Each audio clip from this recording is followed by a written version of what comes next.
இயக்குனர் அமீர் அவர்கள் தொடர்ந்து பல்வேறு சர்ச்சையான கருத்துக்கள்லாம் சோஷியல் மீடியாவில் போய்கிட்டு இருக்கிறதுக்கு தக்க பதிலடியாக அவருடைய சோஷியல் மீடியா பக்கத்தில் இல்லை வாட்ஸ்அப் ஸ்டேட்டஸ்லன்னு அவர் ஒவ்வொன்றுத்துக்கும் பதில் சொல்லிக்கிட்டே தான் இருக்கார்.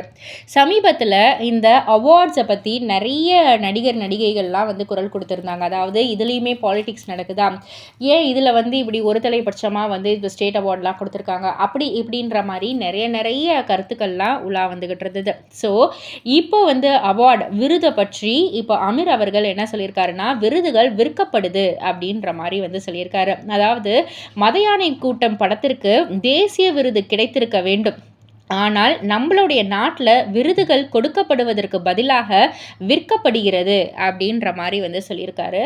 ஸோ இதை பற்றி நீங்கள் என்ன நினைக்கிறீங்க, உங்களுடைய கருத்து என்ன அப்படின்றத கீழே உள்ள கமெண்ட் பாக்ஸில் குறிப்பிட்டு சொல்லுங்கள். மறக்காமல் சேனலில் சப்ஸ்கிரைப் பண்ணி பக்கத்தில் உள்ள பெல் ஐக்கானை கிளிக் பண்ணிவிடுங்க.